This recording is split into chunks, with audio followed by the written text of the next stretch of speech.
那在中央情报局方面，今年他7月份专门成立了，表示老师，抱歉，因为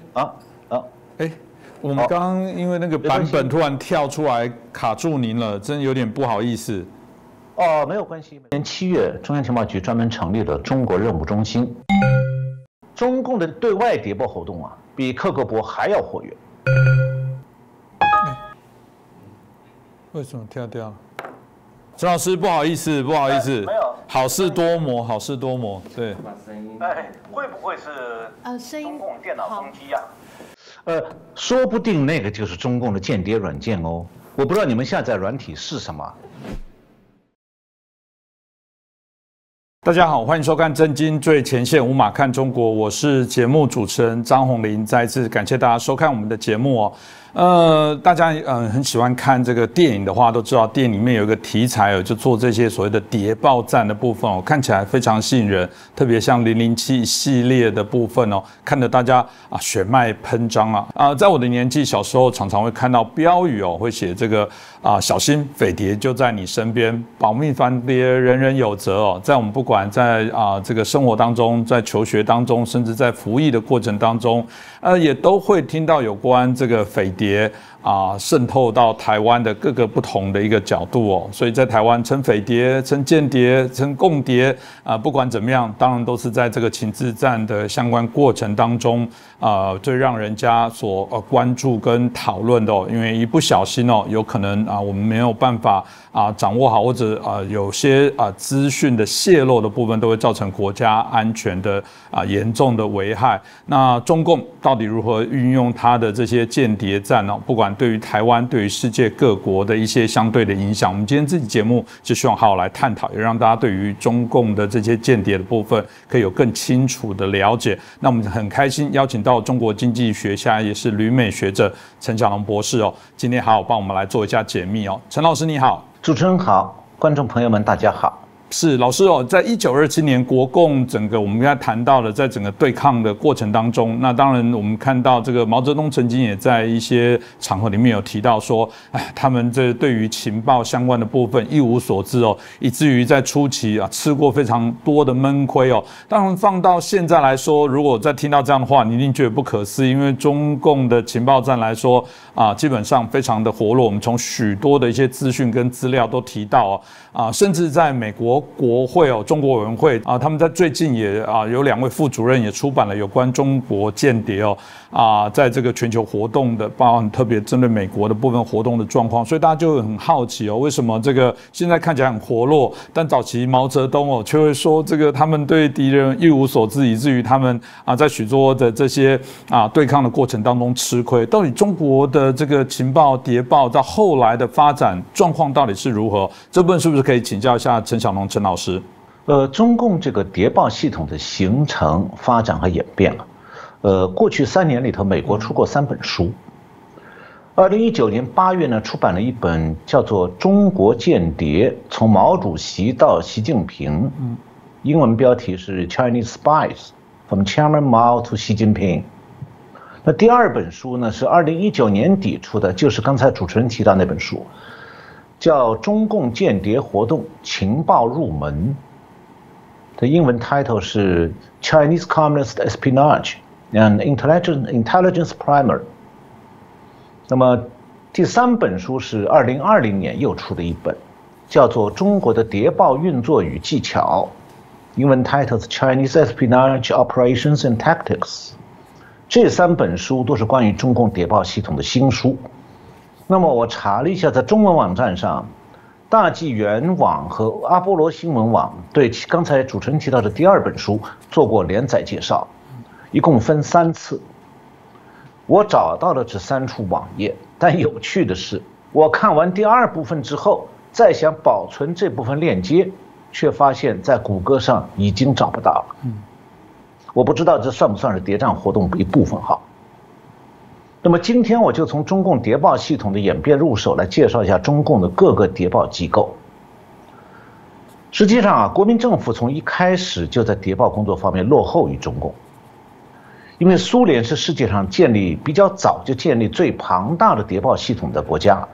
而中共呢是由苏联帮助训练出来的中共第一批特工，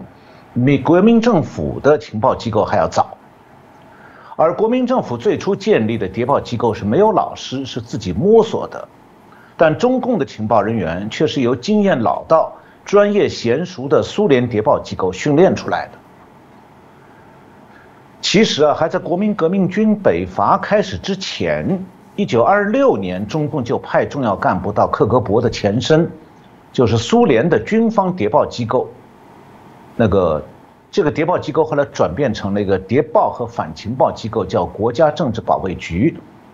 就中共就派重要干部去苏联的国家政治保卫局接受特工专业训练。那么其中有4名谍报人员，在后来的历史上很有名气的。这4个人当中，前3位是1926年受训的陈赓、顾顺章和李士群。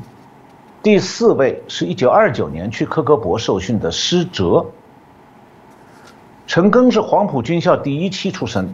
国民革命东征时期他还救过蒋介石的命，然后到苏联接受特工训练，回来以后就按照苏联莫斯科的指令，参照克格勃的模式，成立了中共中央特别科，俗称红队，红色的红，就是用暗杀、灭门这些手段来对付党内的人。那陈赓后来当过共军的兵团司令和国防部副部长。那第2个人顾顺章，他受训以后回国就担任中共的总书记，但是因为被捕呢，交代了中共在上海的重要机关，导致中共在上海的地下组织不得不转移到江西的山区去。那么中共为了恐吓投诚人员呢，就派陈赓把顾顺章一家12个人全部杀掉。那国民政府在内战时期发现说，中共的谍报人员比较坚定，辩解的人少，其中一个重要的原因就是中共谍报人员知道，一旦辩解，可能全家灭门。那第3个人李士群呢，是在苏联受训回国以后，曾经在陈赓的手下的暗杀队做事，后来被捕，然后和国民政府合作了。那抗战期间，他是进入了汪精卫的政府，成为汪精卫的特工总部，位于上海叫基斯菲尔路的76号，那条路现在叫万航渡路，他是那个特工总部的负责人。然后他又偷偷的和中共在上海的谍报组织负责人联络，最后是死在日本人手里头。那第4个人施哲是周恩来安排到苏联谍报机构受训的。结业以后呢，他是在苏联参与了克格勃主持的政治大清洗。那抗战时期呢，被苏联派到延安，担任毛泽东的俄文翻译，掌管与苏联联络的密码。实际上他是苏联派在毛泽东身边的政治间谍。那中共建立政权以后，高度依赖苏联，那么施哲就被安排在毛泽东身边做政治秘书。后来中苏翻脸了，毛泽东马上把这个苏联安排在身边的眼线关进大牢。那当时苏联在中国的谍报活动呢，还安排了一条暗线，就是共产国际在上海的地下组织和谍报网，他们是单独活动，搜集情报，但其中有一个为他们工作的人物，就是宋美龄的姐姐孙中山的夫人宋庆龄。她大概是在孙中山逝世以后被苏联吸收，为苏联从事谍报活动的。她这个身份在过去10年当中已经在中国的现代史研究圈里面公开了。中共夺取政权之前呢，它的谍报机构主要在军队里，其中有2个部门非常重要，一个是敌区工作部，主要是策反国军和国民政府的人，设法获取情报。那么这方面呢，国民政府是有非常痛苦的教训的。比方讲，在国民政府在大陆失败的最后岁月里，当时的国民政府的国防部参谋次长刘斐和第3厅，就是作战厅的厅长郭如贵，都是共谍。他们的决策和建议直接导致了国军的失败。那另外一个部门呢，就是中共的中央军委负责无线电侦听和无线电通信的他们3局。这个机构曾经破译了大量国军的密码电报，导致国军作战不利。那1949年以后，这个无线电侦听部门就改成了共军总参谋部下属的第3部，就是技术侦察部，它专门负责这个涉外的无线电侦听。它通过设在边境和沿海地区的无数监听站，侦听处理国外各种电台的通信传播信号，接收电子情报，据说有10几万工作人员。此外，还负责监听所有的国际长途电话，接收海外的传真。电视普及以后，又开始24小时监听监看外国电视。那自从发射军事卫星之后呢，实施卫星侦察又成了这个部的一个重要任务。那互联网出现以后呢，又增加了利用电子过滤系统接收邮件的监视互联网通讯的任务。它在海外也设有若干监听站。这个总参3部就是技术侦察部，它有各个局，其中有些局是专门针对特定国家的。比方讲，总参3部2局是以美国为主要对象，那么要求它的成员熟练掌握英文。在上海地区呢，总参3部2局有一个下属单位叫61398部队，他当时招聘工作人员就要求掌握英文。上海是亚太地区国际通信的一个重要的通信转接中心，也是中国互联网的一个主要的物理连接国际出口和官方的所谓国际网关。中国是1993年建成了这个第1条国际海底光缆系统，现在已经有7个大型的国际海底光缆系统，其中3个在长江口的崇明岛登陆，3个在上海的南汇区登陆。那61398部队的营地位置就选在靠近崇明岛的高桥地区，处于这个光缆登陆地点崇明岛和中国电信公司设在浦东康桥的通信枢纽中间。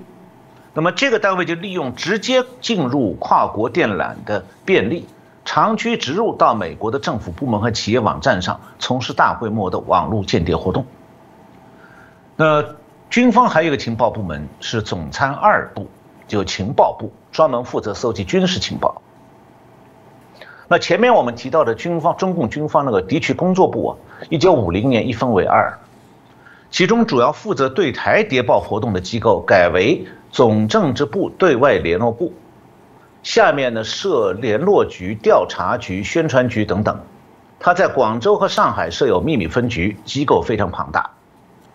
那这个机构从1996年到2016年的负责人是叶剑英的儿子叶选宁。那习近平刚上台的时候，遭遇到国家安全部，就中共国安部等等谍报机构的暗中抵制。那么叶选宁呢，给了习近平很大的支持，因此习近平上台的头几年，总政治部对外联络部的空间很大，甚至开始做国内的活跃知识分子的统战工作。那么2016年叶选宁去世，这个部就被并到中共中央对外联络部去了。那么军方以前那个敌区工作部的另外一部分，50年代就变成了中共中央调查部，脱离了军方。这个部门曾经在北京是一个非常神秘的单位，它位于颐和园的东面，对外号称是西园机关。它的业务范围呢，从针对国军扩大到对内对外多方位的谍报活动。那北京的军政单位是非常多的，彼此还都了解。那唯独这个西园机关，从来没有人知道他到底在做什么，也没有人敢问。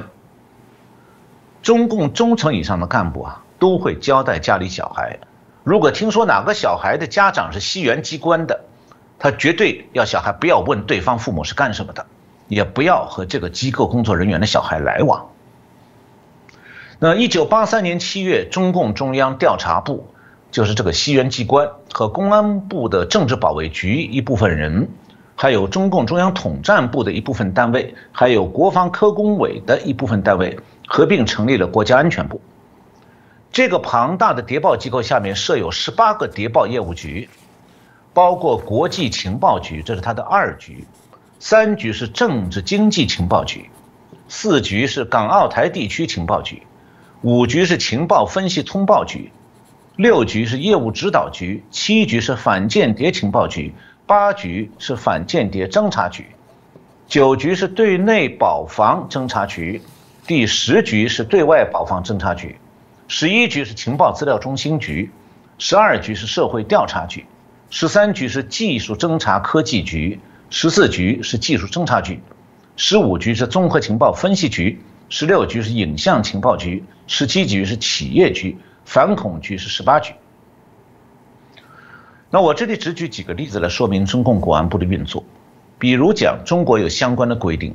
所有从事民意调查的机构必须到国安部的12局报备。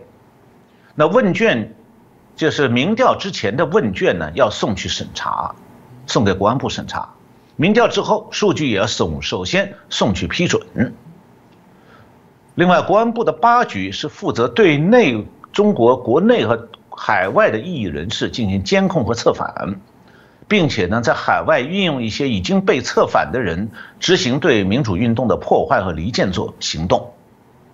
那第17局呢，是通过直接经营企业或与私营企业合作，为这个部国家安全部呢筹集财政预算外的大量活动经费。所以呢，这个部门呢，国家安全部在海外有不少隐藏的资金。国家安全部的部长是虽然经常换，但是他的业务主管具有很大的主动性，部长都很难制约他。这个部呢会和军方情报部合作，在海外吸收谍报人员。比方最近江苏省国安厅副处长徐延军就成为第一个被引渡到美国审判的情报人员。他是2017年与一名美国通用电气公司的航空工程师会面前，他下载了这个人家里的家庭照片200张，用来恐吓他，逼这个工程师做技术间谍。是这个，我想陈老师听到之后会让人觉得非常的惊惑。我刚刚听到这个有10几万人哦，甚至可能更多的人在从事这些相关情报资讯收集哦，你听了怎么不会害怕呢？那当然谈到这个美国，刚刚提到美国中央情报局的局长伯恩斯哦。在整个过去也曾经表达过，他希望运用这个过去对抗苏联的时候的一些手段跟做法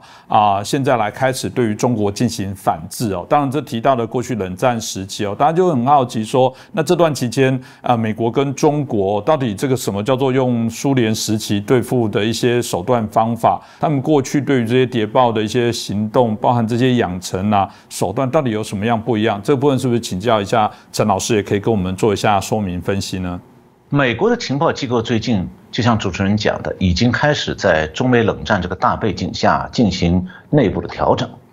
以便强化对中国的情报和反间谍工作。那么过去多年美国情报部门对中共的警惕性不足，相关的懂中文和中国的人才也很缺乏，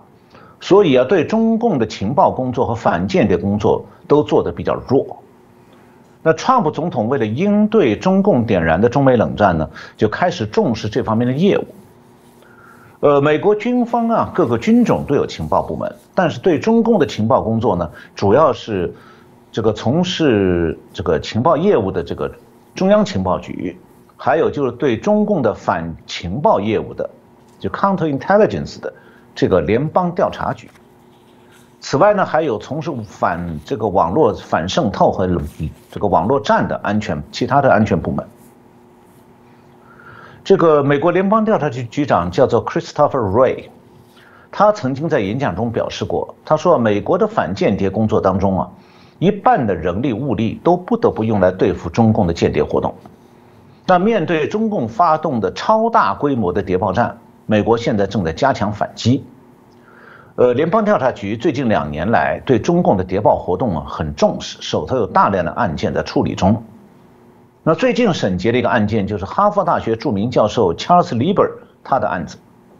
Lieber 呢是2010年前后被中共收买，加入了中共拉拢国外学者，让他们带枪投靠的千人计划。他是长期隐瞒自己这项行动。那联邦调查局搜集到一系列证据之后呢，2020年1月，在哈佛校园里把他逮捕了，在他的同事和学生面前被带走关押。Lieber 呢是哈佛大学的化学系主任，纳米技术方面的杰出专家，被认为有可能获得诺贝尔科学奖的。但这位在哈佛和学术界享有很高声望的人，却栽在中共的谍报活动当中。在审判中啊，联邦调查局和联邦检察官选择了比较容易裁定案情的角度，对他提起的指控呢，包括他秘密参与中共千人计划，被中共收买并隐瞒所得到的金钱。所以联邦检察官对他提起了6项重罪指控，其中2项是虚假陈述，4项是相关的逃税犯罪。然后陪审团裁定这6项指控全部成立。在中央情报局方面啊，今年7月，中央情报局专门成立了中国任务中心，就 China Mission Center， 它是专门应对北京的威胁的。中情局呢，就是 CIA， 它表示啊，应对中国带来的全球挑战，广泛影响到它这个局所有任务领域。它的局长 William Burns 强调说，将进一步强化我们的共同努力，以因应我们在21世纪面对的最重大地缘政治威胁，也就是日益敌对的中国政府。他表示，中情局要在人力资源方面投资，以便让这个部门更加多元化、更具包容性。他还强调说，美国国务院和美国中央情报局在冷战期间都强调说，要有苏联问题专家的提前部署，叫做 forward deployed。现在呢，美国政府正在用同样的手段在中共身上，要提前部署中国问题专家，包括分析师、技术专家等等。所以未来不管是中情局还是其他的情报机构，都需要改变谍报技术，以便在大国博弈当中保持领先的地位。那么要谈到中美冷战和美苏冷战的谍报对抗就要先谈一下中共和苏共的历史关系。据苏联的档案记载，毛泽东得到天下主要就是靠莫斯科出钱出力提供武器。那国共战争呢，就是苏联赤化全世界的行动的延伸。所以蒋介石在1923年就提出过，说苏共品牌的国际主义和世界革命只是换汤不换药的沙皇主义，他的对华政策就是把中国苏维埃化。那这些呢，国民党强调多年的真相当时没什么人相信的，但历史证明，蒋介石当时讲的没有错。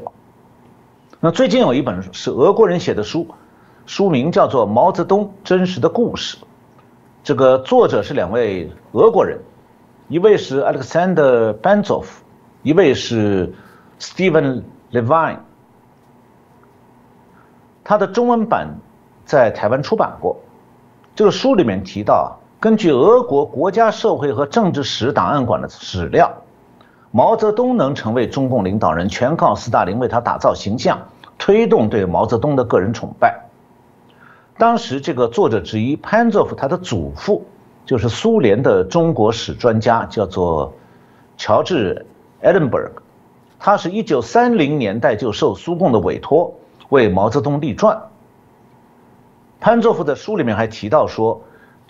苏共认为只有把中共改造成俄国式的以领袖为中心的党，就是斯大林化的党，这样的话他和国民党的内战才能确保胜利。那么苏共对中共最大的帮助之一，就是帮助中共建立了谍报系统和对内监控镇压系统，这2个系统是中共专制政权的基础，而且经常是设在同一个机构内的，同时执行2种功能。为什么在中国一般人包括台商一听到中共的国安部门都会害怕？原因就在于这。那民主国家的民众对这样的系统是不熟悉的，所以我稍微介绍一下。苏共建立政权之后设立一个叫做苏联政治保卫局，俄文发音它的缩写是戈伯乌，它的前身叫切卡，就是肃反非常委员会，后来就演变成了克格勃。这个机构有多可怕呢？它是有权随时抓任何人投入集中营或者杀掉，不需要经过司法机构审理。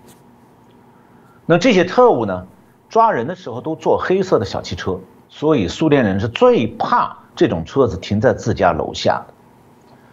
苏联有一个意义女诗人叫阿赫玛达娃，她的诗里就提到过，苏联的政治笑话当中有一个很著名的，就是这么说的。他说，一个人最幸福的时刻是什么？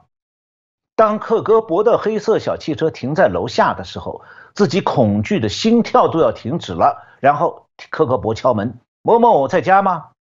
这个吓得发抖的人突然笑出来了，大声回答：“他住隔壁呢。”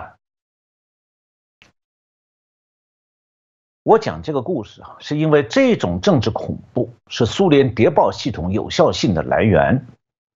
谍报人员因为害怕家人被制裁，是不敢在国外便捷的。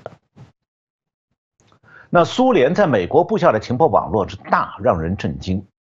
二战期间，苏联在美国的情报网至少有20个人。这个莫斯科情报总局有8个部门，都至少每个部门在美国都有一个合法和一个非法的情报网。所谓合法情报网，指的是像苏联的新闻社、TASS 社，还有对外文化协会这些外事机构，在他名义下工作的苏联特工。那非法情报网指的是苏联招募的外国特工。克格勃有一本绝密教材，书名是在美国和第三国征募美国人的实践，书中详细说明了苏联招募美国间谍的目标和方法。当时克格勃渗透了白宫、国务院、美国驻外代表团、美国国防部、中央情报局、联邦调查局等等机构，以及各个政党团体。当时招募间谍的时候是要求要能辨认出这个人既具有情报潜力，又能充分导致他们与苏联驻外情报机关合作有这样强烈动机的美国人。那被克格勃视为重点招募对象的美国政府雇员，通常有以下几个特点：一个是同情苏联，第二是对美国政府的政策不满，对美国的制度不满，个人有经济困境这样一些弱点。能成为苏联间谍的美国政府高层人员，大部分不是被因金钱诱惑的，而是出于对苏联的认同，就是亲共。美国第一次发现苏联在美国大范围发展间谍是1945年11月，当时有一个苏联女间谍叫伊丽莎白·本特利，她向联邦调查局自首了，供出了一份间谍名单，包括数十名美国政府雇员。比如罗斯福总统的私人助理、美国农业部的官员、美国战略服务处，就是后来中央情报局的前身，他的军官等等。其中地位最高的是美国财政部的助理部长哈利·怀特。然后美国发现苏联在美国军事、外交等重要部门都招募了间谍，总计有数百名苏联职业特工和上千名美国人与间谍活动有关。而涉嫌的美国人当中，大部分是美国共产党党员，所以后来美国就开始了加强反间谍工作。那美国的左派一直把这个叫做麦卡锡运动。那苏联的职业间谍有完备的训练。60年代中国的公安部门翻译了一本美国人写的书，叫《秘密战》，在中共的干部中传阅。我年轻的时候看过这本书，书里面特别提到了苏联训练间谍的学校怎么样培养色情间谍。在苏联的间谍学校里，女的叫燕子，男的叫乌鸦，让他们在学校里学会如何运用色情诱惑来发展下线，而中共对这一套是非常了解的。那克格勃呢，基本上是凌驾于任何苏联党政机关之上，直接听命于苏共政治局。上个世纪60到80年代是克格勃的最高峰，那时候全部有军衔的克格勃在编人员高达50万人，分布在苏联国内的各个机构和军队当中。仅仅苏联国内就有200万情报线人，在苏联之外，克格勃还有将近20万的职业间谍。那中共的谍报机构呢，在对内监控方面是完全照搬克格勃的做法，许多单位包括大学都有国安部的线人，而且是双重或者多重部署，互相保密，彼此监视。那中国也有间谍学校，比方讲解放军南京外国语学院就是军队的情报部所属的院校。但是呢，中共的对外谍报活动啊，比克格勃还要活跃。一个重要的原因是它不仅仅使用和依靠职业间谍，而且呢，实行盗窃情报的群众谍报运动。中共的国家情报法是2017年6月27号通过，2018年4月27号实施。这个法律的第7条是这样规定的：任何组织和公民都应当依法支持、协助和配合国家情报工作。然后第14条规定，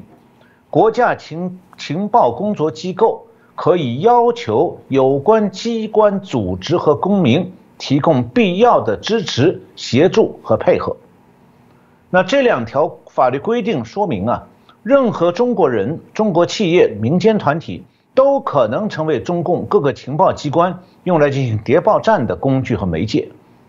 那这样的法律条文的公开化也意味着，中国在海外的谍报战的规模已经大到了无需掩盖的程度，所以他干脆公开的立法宣布了，任何企业和个人都要随时准备为中共的谍报机关工作。而且呢，中共并不在乎说这个海外谍报战的群众参与者是不是中国公民，哪怕是海外华人是外国公民，中共认为海外华人都在他的管控范围内，不管是哪国的公民。那如果有人不合作，中共就会设法通过威胁他们在中国的亲友，比方中断这些亲友的升迁，或者破坏他的生意等等，来逼迫海外华人就范。那这种谍报战就意味着中共实行的是群众谍报模式，大批非专业的谍报人员受情报机关指挥，承担着获取情报的任务。那么这种谍报活动的规模呢，自然就远远超过了美苏冷战时期克格勃的活动能量，因为苏联的谍报战主要还是依靠职业间谍的。那么中共和苏联啊，对待自己的落网间谍是截然不同的。苏联对被捕的间谍往往是多方关心，只要有可能就会试图让美国把苏联的被捕的谍报人员交换回苏联。在西柏林的西南角和东德的这个波斯坦分界的地方有一座桥，德文叫做格里尼克布吕克。那么这座桥呢，是美苏双方在冷战期间在这座桥上多次的交换双方的谍报人员，因此这座桥呢就成了大名鼎鼎的间谍桥。1990年，间谍桥还被联合国选为世界文化遗产了。2015年，以这座桥为背景，他拍过一部电影《间谍之桥》。那但是中共对他的间谍是极为冷酷的，他只利用间谍，从来不承认他的情报部门和间谍有任何关系。一旦间谍被捕，中共的原则是永不救援。那中共有一个最重要的间谍叫金无代，是潜伏在美国中央情报局多年，为中共提供了很多情报。当时呢，由于中共国安部的北美情报司长于强生叛逃美国，提供了金无代的这个谍报员身份，于是金无代被捕。但是呢，中共根本不承认他在美国这个头号间谍的身份。最后金无代是在狱中指望不到中共的救援了，只好用塑料袋套在头上，在脖子上扎紧，活活把自己闷死了。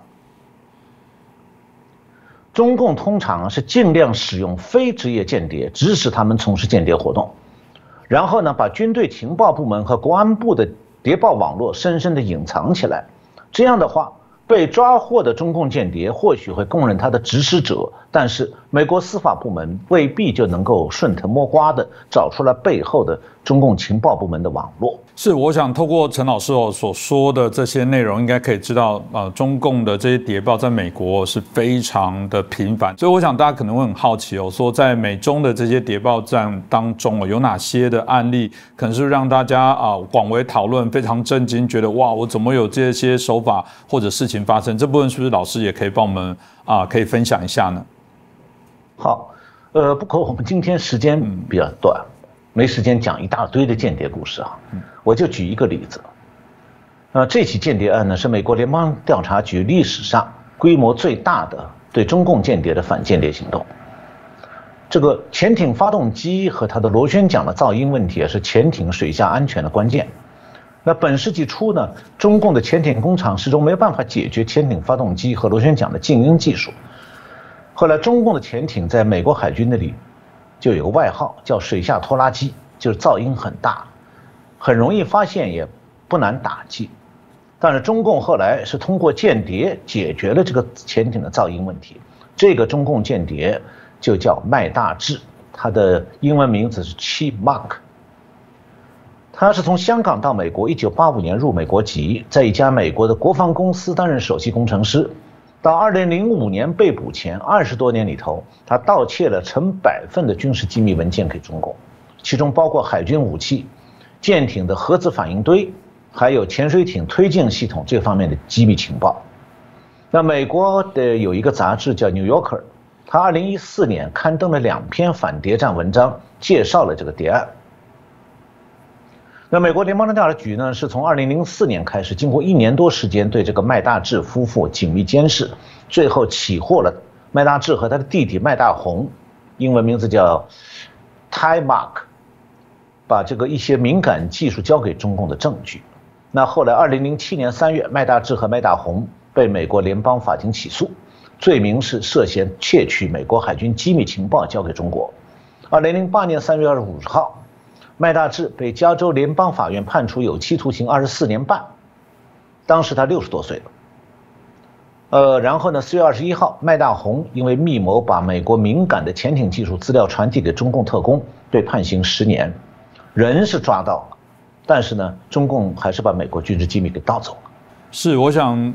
大家看完之后都知道中共的这些所谓的谍报的部分哦，那当然是用尽各种的方式跟手段哦。那跟起我们一开始前头说的，中共毛泽东说，哇，这个一开始他们对于敌人一无所知，到现在绵密的这些情报战哦，那当然相对于台湾哦，大家感受应该更深。这个也是一个我们才会觉得今天做这集节目有非常重要的原因哦。早期现在在喊这个小心匪谍就在你身边，好像只是一个电视上出现的一个桥段哦，但这个间谍的部分，在尤其中共对台湾的一个干扰的部分从来没有减少过，而台湾老是频频中招，为什么会有这样的事情？到底中共对台湾都用了哪些手段？那台湾难道真的没有一些老师要提醒大家真的要去注意的事情跟来防治的手段吗？这部分是不是可以请教一下陈老师呢？要谈到中共对台湾的谍报活动啊，就必须谈一谈前面我们讲过那个解放军总政治部对外联络部，因为它曾经是渗透台湾的主要间谍派出单位。我前面讲过，它的前身是国共内战时期共军的敌区工作部，主要任务是策反国军将领。所以这个部门掌握着中共在台湾各个部门策反过的人名单，还有档案。那除了已经暴露的，还有冷藏的。那同时呢，总政治部的这个对外联络部还对台湾军界的军官建立档案追踪。那这个联络部最初是负责策反国军将领，并且瓦解台湾的所谓敌对势力。然后改革开放以后呢，他的工作重心就日益转向美国，还有其他的西方国家。前五角大楼有一位官员叫 Mark Stokes， 他曾经说过，说中共这个联络部啊，他的工作和政治、金融、军事行动和情报都相关联的。那正好我个人对这个部门还稍微知道一点，因为我是在中国人民大学获得学士和硕士学位之后啊，我当时想离开学校，正好呢，全国人大常委会的办公厅新设一个研究室，我就去面谈。负责面谈的人叫肖荣，也就是邓小平的小女儿邓荣。我就是从他那里知道这个总政对外联络部这个机构的。当时因为我和邓荣在同一个单位工作，有一次我看到别人领工资，他没有领，我就问他，我说你怎么不领工资？他告诉我说他是在总政对外联络部研究局领工资，是那个局的局长，军衔大将，但是他同时又在全国人大常委会研究室担任副主任。那后来我在普林斯大学念书的时候，有碰到了这个总政对外联络部的派出来的一个访问学者，就是研究局邓荣手下派出来的。这样的话，我就知道了这个局对外还有一个虚设的机构，叫做中国国际友好联络会，简称友联会。它是用来提供即这个谍报部门在国外活动时候的民间身份。那么前面我讲过，2016年这个总政对外联络部呢被并到中共中央对外联络部去了，友联会的会长呢也换成了文官，就是中共元老陈云的儿子陈元。然后呢，友联会的网站从2019年开始就停止更新了，那说明什么呢？这个总政对外联络部这个机构从2019年开始，它的谍报职能可能已经重新划归军方情报部，而统战功能则改由中共中央对外联络部来主管。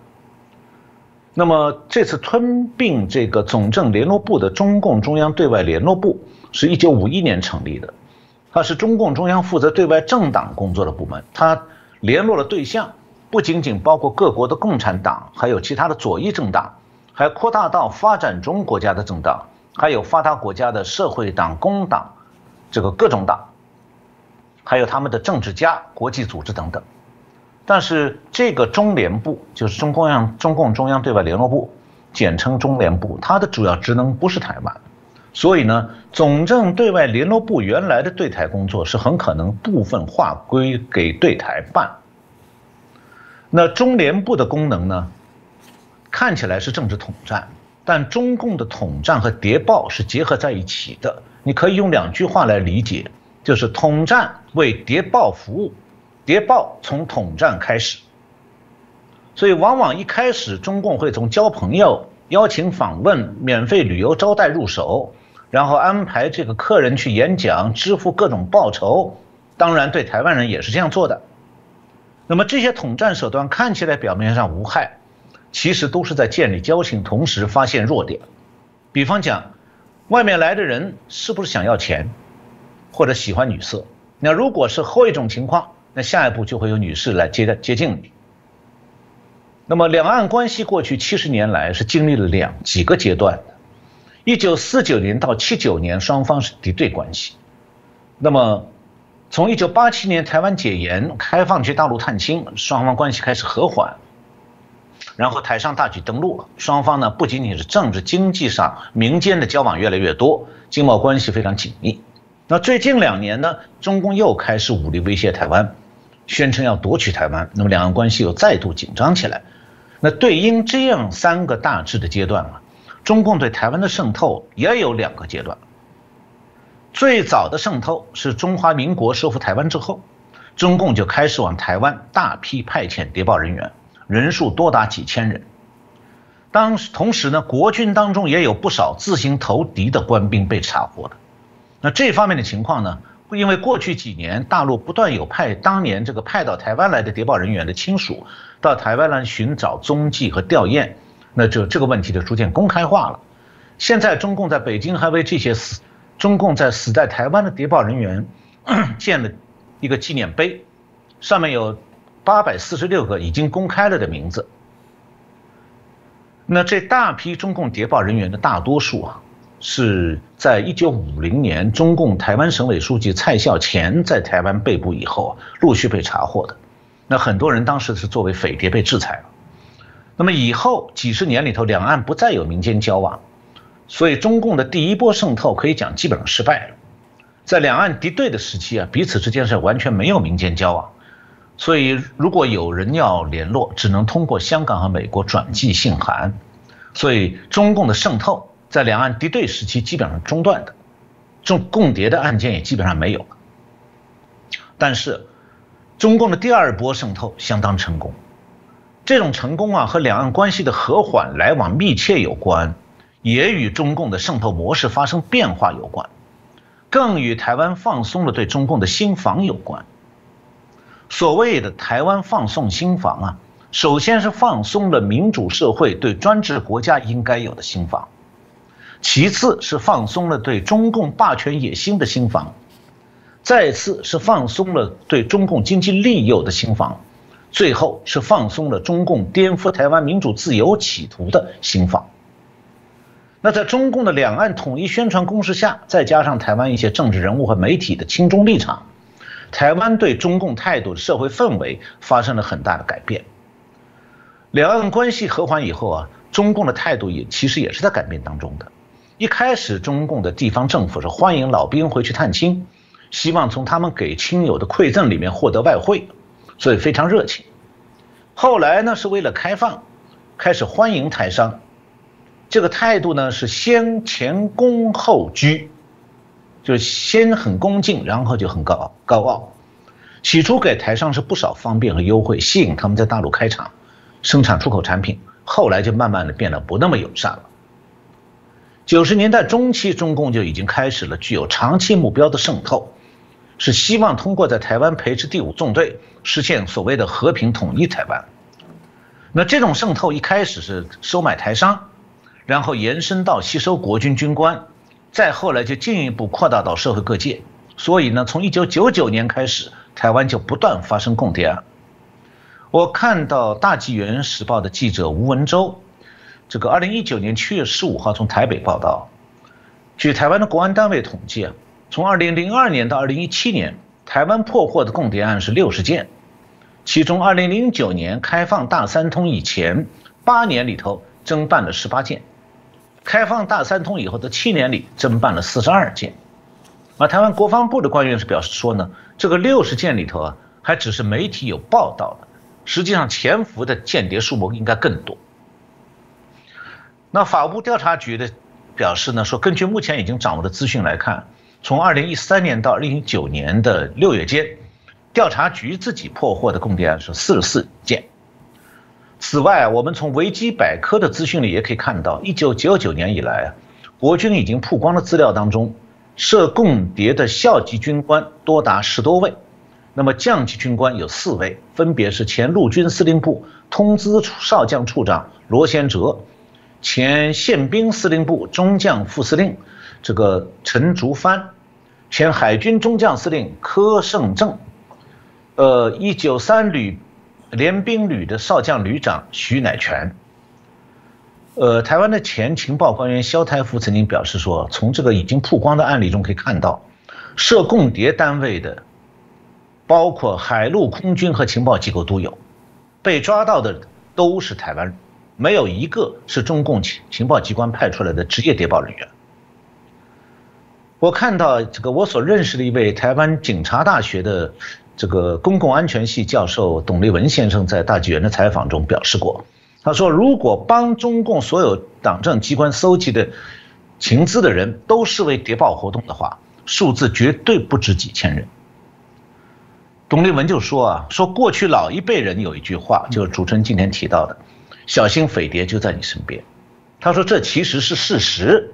只是当前台湾社会啊，对保密防谍的印象还停留在戒严时期，而且不断被妖魔化，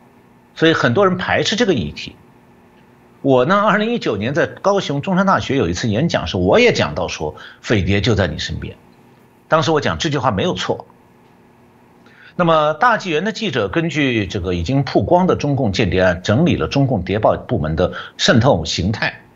发现呢有5种手法可以值得注意。第一个是这个抓把柄，撒大钱，用美色；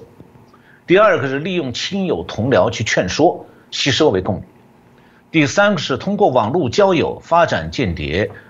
第4个是网络窃取搜集情报，我这个前面已经讲过。那么第5个就是发展谍报人员，承揽军方工程，这个来刺探军情。那现在啊，中共既然已经把吞并台湾的野心公开讲出来了，那么台湾人在保密防谍方面呢，还能够掉以轻心吗？保密防谍是应对中共破坏的必要手段，不能因为这4个字啊在戒严时期用过，今天在民主社会就要反其道而行之。这个民主国家面对红色大国的全面渗透，保密防谍就应该是永远的警钟长鸣。是哦，刚刚老师其实谈到统战为谍报服务，谍报从统战开始，我自己感受很深哦。其实统战这个字眼在台湾会觉得好像就老师说的很稀松平常啊。当然啊，对岸一直希望两岸统一啊，所以他会统战我们。如果用刚刚这句话来说，他既然会统战我们，那就告诉大家，其实他不断的透过各式各样的谍报的活动在为统战这件事情来做更多的一些深入。如果台湾人就像老师说的，没有这个心心防的提高，大家还是认为说啊，这就是政党之间的恶斗啦，这就是谁又在抗中保台，就每次就有人就拿出这个神主牌，然后要大家又归队，然后恐吓大家很烂。其实讲这句话的同时，是不是就是另外一种我觉得在做心战上的我觉得扰乱哦？台湾的确哦，尤其特别在语言语文的使用的方便度，这不比其实有时候中共要渗透其他国家，这还是有一个语言的门槛跟障碍。台湾基本上来讲，这个所有的人都可以假冒用这些字词，虽然偶尔在某些事情上面你可以区分出说好像它的用字不大一样，但这会精进的，最终你还是会搞不清楚。所以还是老问题哦，就如果大家没有觉醒，没有